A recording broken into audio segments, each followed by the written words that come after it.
Hello dear all aspirants, very good news అండి. SSC MTS 2025 exams రాసే results కోసం మనం ఆల్రెడీ 6 months అవుతుంది దగ్గర.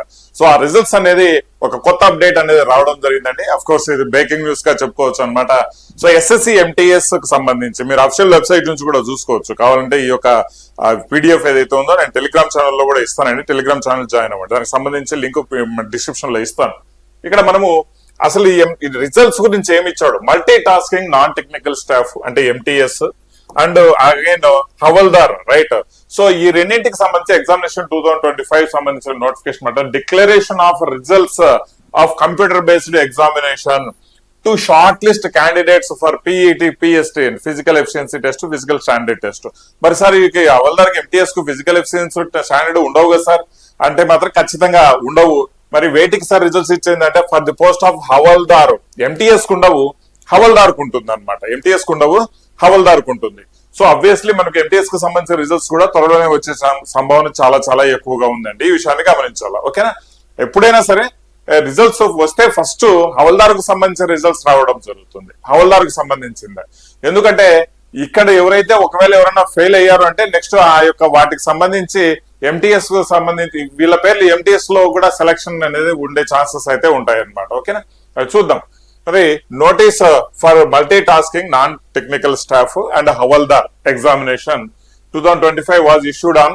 సరే ఇవన్నీ నోటీసులు 2025 లో ఇచ్చారు అంటే సేమ్ జూన్ లో ఇచ్చారనమాట నోటిఫికేషన్. అయితే దానికి సంబంధించి 36 లక్షల మంది అప్లై చేశారు. అప్లై చేస్తే దానికి సంబంధించిన ఫిబ్రవరిలో 4 నుంచి 20 వరకు ఎగ్జామ్స్ జరిగాయి.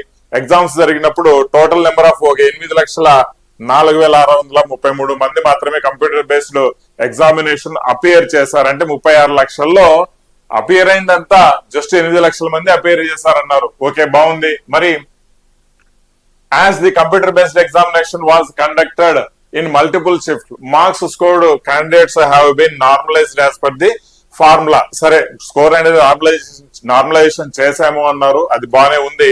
బట్ ఇక్కడ రైట్ ఏమని చెప్పారు, ఇక్కడ as per provision, right? So the candidates have been short listed for the post of havildar. ఇక్కడ కింద ఇచ్చిన లిస్ట్ ఇచ్చారండి, చూసుకోవాలి. మీలో ఎవరైనా ఉంటే కూడా లిస్ట్ చూసుకోండి, నేను టెలిగ్రామ్ ఛానల్ లింక్ ఇస్తాను. Candidates have been short listed for the post of havildar in the ratio of 1:7 ratio. అంటే ఒక పోస్ట్ కు 7 మంది ఫిజికల్ కోసం సెలెక్ట్ అయ్యారనమాట. ఒక పోస్ట్ కు 7 మంది ఫిజికల్ కోసం సెలెక్ట్ అయ్యారు.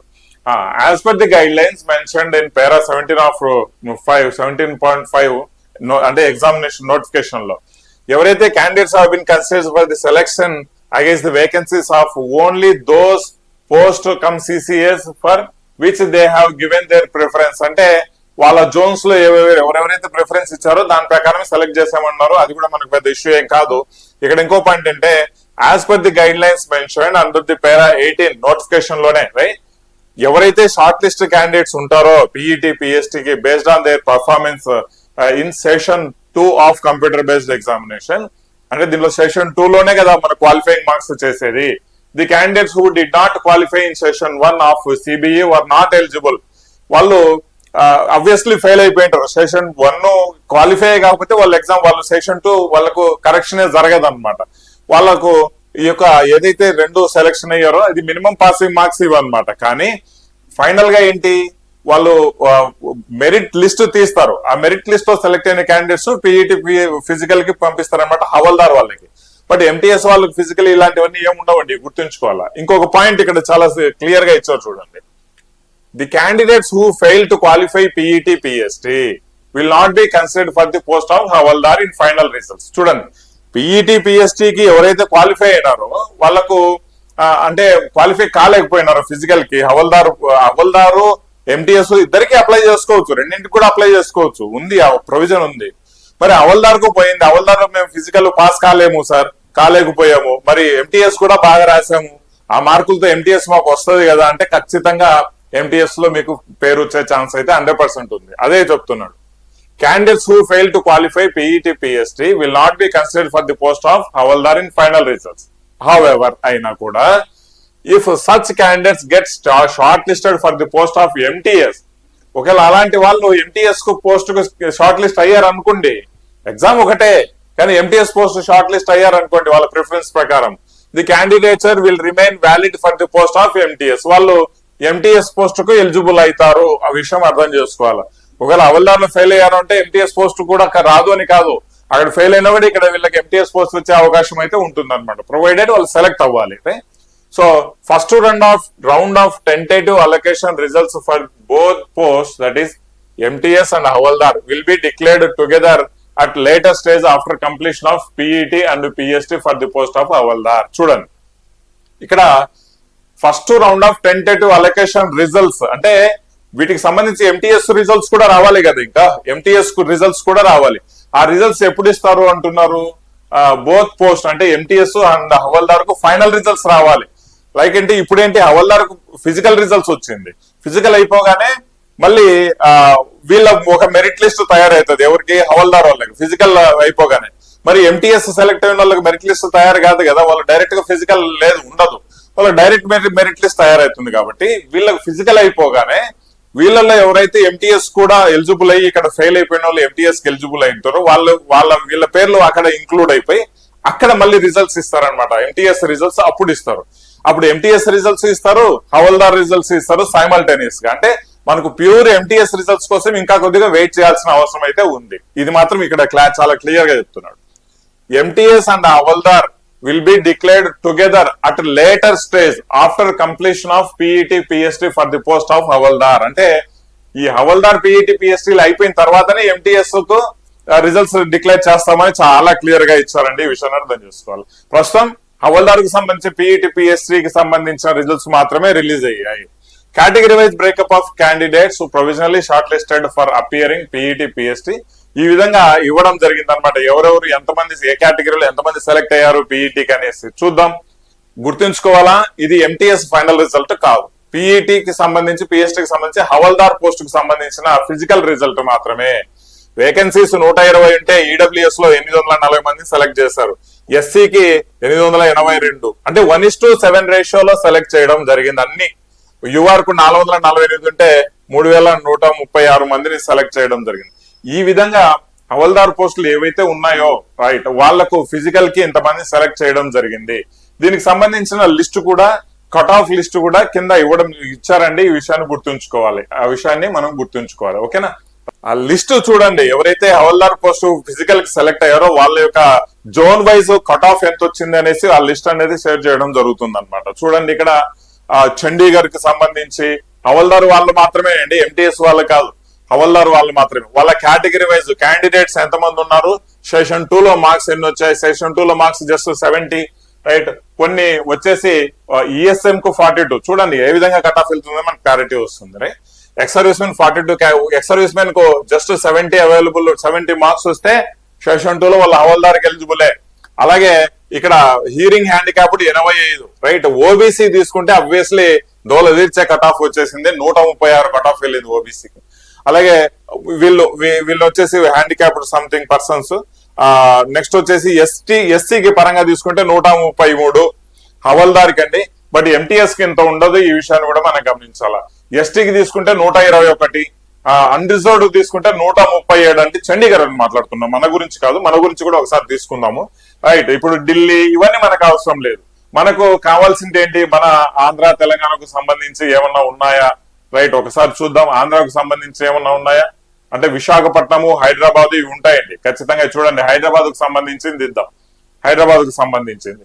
మరి హైదరాబాద్ సంబంధించిన దాంట్లో హవల్దార్ కు ఎక్స్ సర్వీస్ మెన్ కి ఎంత 74 వచ్చాయండి రైట్. అదే హవల్దార్ కు ఈడబ్ల్యూఎస్ వచ్చేసి 104 వచ్చాయి రైట్. సో యూఆర్ కు వచ్చేసి 119 వచ్చాయి, 119 గుడ్, వెరీ గుడ్. ఎక్కువ మరి కట్ ఆఫ్ పోలేదు మిగిలిన వాటితో పోల్చుకుంటే. మరి చెన్నై కూడా నియర్ బై చెన్నై వాటికి కూడా ఓబీసీకి 129 వచ్చాయి అనమాట రైట్. ఎస్సీకి 109 ఈ విధంగా వచ్చాయి చెన్నైకి సంబంధించి రైట్. ఇంకా విశాఖపట్నం కూడా ఉన్నాయి, ఒకసారి చూద్దామండి. విశాఖపట్నం కు సంబంధించిన హవల్దార్ యూఆర్ కు మాత్రమే అక్కడ విశాఖపట్నం సంబంధించి ఇవ్వడం జరిగింది. ఇక్కడ 131 కట్ ఆఫ్ అనేది వెళ్ళడం జరిగింది అనమాట, 131 కట్ ఆఫ్. ఈ కంప్లీట్ లిస్ట్ నేను మీకు దేంట్లో మన టెలిగ్రామ్ ఛానల్లో ఇస్తాను, ఒకసారి చూసుకోండి. మీకు కేటగిరీ మీరు దేనికి అప్లై చేశారు, ఏ జోన్ కి అప్లై చేశారు, మీకు ఎన్ని మార్క్స్ వచ్చాయి ఒకసారి చూసుకోండి, కమెంట్ చేయండి. ఒకవేళ మీకు ఈ మార్క్స్ లో మీకు ఎగ్జిస్టింగ్ ఉంది అంటే రిజల్ట్స్ అనేది ఖచ్చితంగా మీకు ఒకసారి ఫిజికల్ కి అనేది వెళ్లాల్సి వస్తుంది అనమాట. ఆ ఫిజికల్ డేట్స్ కూడా డిక్లేర్ చేయడం జరుగుతుంది త్వరలోనే, రైట్? మేబీ ఈ రోజు నైట్ గానీ రేపు కానీ ఫిజికల్ డేట్స్ కూడా డిక్లేర్ చేయడం జరుగుతుంది. ఫిజికల్ డేట్స్ గురించి కూడా ఆల్రెడీ ఇచ్చాడు. The schedule of PET PST for the post of havildar will be available on the website for the of the commission in due course. అతి త్వరలోనండి, ఈ రోజు కానీ రేపు కానీ ఈ ఫిజికల్ డేట్స్ ఎప్పుడు ఉంటాయి, షెడ్యూల్ ఎప్పుడు ఉంటుందని డిక్లేర్ చేయడం జరుగుతుంది అన్నారు. సో దీన్ని బట్టి మనకు ఒక క్లారిటీ రావడం ఏంటంటే హవల్దారు పోస్టులకు సంబంధించి ఫిజికల్ మేబీ హార్డ్లీ ఒక 15 నుంచి ఒక నెల లోపల ఈ యొక్క ఫిజికల్ అనేది కండక్ట్ చేయడం అంతకంటే ఎక్కువ టైం పెట్టరండి, అంతకంటే ఎక్కువ టైం పెట్టరు. దాని తర్వాత ఇమీడియట్ గా మళ్ళీ రిజల్ట్స్ అనేది MTS కి రిజల్ట్స్, హవల్దార్ కంబైన్డ్ గా రిజల్ట్స్ అనేది ఇవ్వడం జరుగుతుంది. మేబీ ఇవన్నీ ప్రాసెస్ జరిగేదానికి మనకి ఇంకొక 40 డేస్ అయితే యావరేజ్ గా పట్టే ఛాన్స్ అయితే ఉంది. ఎన్ని రోజులు సార్? ఇంకా ఒక 40 డేస్ యావరేజ్ గా మనకు ఛాన్స్ అయితే ఉంది. ఎందుకంటే వీటికి ఫిజికల్ అయిపోవాలి, కంపేర్ చేయాలి, మళ్ళీ ఫైనల్ మెరిట్ లిస్ట్ తీయాలి. 30 to 40 డేస్ అనేది మినిమం టైం అయితే ఉంటుంది. ఈ విషయాన్ని గమనించాల. మరి నెక్స్ట్ నోటిఫికేషన్ మరి డ్యూ కోర్స్ లో రిలీజ్ చేయరా సార్ అంటే ఆబ్వియస్లీ ఈ యొక్క నోటిఫికేషన్ ఇప్పుడు ఆగస్ట్ ఉంది కదా, ఆగస్ట్ ఎండ్ గానీ లేదంటే సెప్టెంబర్ 15th వరకు నెక్స్ట్ నోటిఫికేషన్ కూడా 100% రిలీజ్ చేస్తారు. సో ఇది మీరు రాసి పెట్టుకోండి, ఇబ్బంది ఏం లేదండి, రైట్? నెక్స్ట్ ఏంటంటే మనకు ఎవరైతే MTS హవల్దార్ కోసం ప్రిపేర్ అవుతూ ఉన్నారో మోస్ట్లీ మీరు ఇంకా లేట్ చేయాల్సిన అవసరం లేదండి. లేట్ చేసుకుంటా పోతే దయచేసి మీరు మీ మార్క్స్ పోతాయి. ఎందుకంటే MTS హవల్దార్ కు మార్కులు కట్ ఆఫ్ ఎక్కువగా ఉంటుంది. ప్రిపరేషన్ మనం ఇప్పటి నుంచే స్టార్ట్ చేయలేదు అంటే మాత్రం ఖచ్చితంగా మనం వెనకబడిపోతామండి. ఎందుకంటే 95% వరకు మీరు 95 స్టెప్స్ ఎక్కి ఆ 5 స్టెప్స్ ఎక్కలేక ఇబ్బంది పడితే మాత్రం ఖచ్చితంగా మీరు లాస్ అయినట్టే, అంతేగాని మీరు విన్ అయినట్టు కాదు. ఈ విషయాన్ని అర్థం చేసుకోవాలి. మీరు విన్ అవ్వాలంటే 100 స్టెప్స్ ఎక్కాలి, రైట్? 100% మీ ఎఫర్ట్స్ పెట్టాలి. మరి లేట్ ఎందుకు చేస్తారు? నెక్స్ట్ ఎగ్జామినర్స్ కోసం ప్రిపేర్ అయ్యే వాళ్ళు ఇప్పటి నుంచే ప్రాపర్ ప్రిపరేషన్ కొద్దిగా గట్టిగా చేసుకుంటే మీ లెవెల్ ఆఫ్ ప్రిపరేషన్ కొద్దిగా నెక్స్ట్ లెవెల్కి వెళ్ళిపోతుంది. మీరు ప్రాపర్ గా కొన్ని మంచి మార్క్స్ తెచ్చుకునే ఛాన్సెస్ అయితే ఉంటాయి అనమాట. లైక్ దిస్ సైనికాల్లో కూడా మీకు MTS కు సంబంధించి మంచి కోర్సే అవైలబుల్ గా ఉంది, రైట్? మంచి కోర్సే అవైలబుల్ గా ఉంది, రైట్? సో చాలా ఫోకస్డ్ గా, అంటే వేరే వాటి గురించి మనం చెప్పలేం కానీ సైనికాల్లో చాలా ఫోకస్డ్ గా కంటెంట్ అప్డేట్ చేసుకుంటూ కంటెంట్ ఇస్తూ పోతూ ఉన్నామండి. అర్థం చేసుకోవాలి. చాలా మంది MTS కోర్స్ తీసుకున్నారు, ప్రిపేర్ అవుతున్నారు. వాటికి సంబంధించిన లైవ్ క్లాస్ షెడ్యూల్స్ కూడా మేము స్టార్ట్ చేశాము. కొన్ని జరిగాయి, ఇంకా కొన్ని మధ్యలో ఆపేసాము. మళ్ళీ ఇప్పుడు లైవ్ క్లాసులు మళ్ళీ షెడ్యూల్స్ అనేది స్టార్ట్ అవుతాయండి. సో ఎక్కువ టైం వేస్ట్ చేసుకోకుండా మీరు నెక్స్ట్ నోటిఫికేషన్ కోసం ప్రిపేర్ అయ్యే వాళ్ళు ఈ టైం నుంచే ప్రిపేర్ అవ్వండి. మోస్ట్ ఆఫ్ ది కేసెస్ లో టెంటేటివ్ గా మీకు నెక్స్ట్ నోటిఫికేషన్ సంబంధించిన ఎగ్జామ్స్ కూడా జనవరి లేదా ఫిబ్రవరి ఉండే అవకాశం ఉంది. ఎందుకంటే ముందు ఉండే ఛాన్స్ తక్కువే, రైట్? సెప్టెంబర్ లో మోస్ట్ ఆఫ్ ది కేసెస్ లో సెప్టెంబర్ లో ఈ యొక్క MTS నోటిఫికేషన్ కొత్తది వస్తుంది 2026 కి సంబంధించి. అక్టోబర్, నవంబర్, డిసెంబర్ లో మరి ఛాన్స్ ఉండే అవకాశం తక్కువే. మరి నెక్స్ట్ జనవరి లేదా ఫిబ్రవరిలో మళ్ళీ MTS సంబంధించిన ఎగ్జామ్ షెడ్యూల్ అనేది ఉంటుంది. దాని తర్వాత SSC GD షెడ్యూల్స్ కూడా ప్రాపర్ గా మీకు ఇవ్వడం జరుగుతుంది అనమాట, ప్లానింగ్. సో లేట్ చేసుకోకుండా ప్రిపేర్ అవ్వాలి అనుకున్నప్పుడు ఇప్పటి నుంచే ప్రిపరేషన్ స్టార్ట్ చేసుకోండి. ఓకే.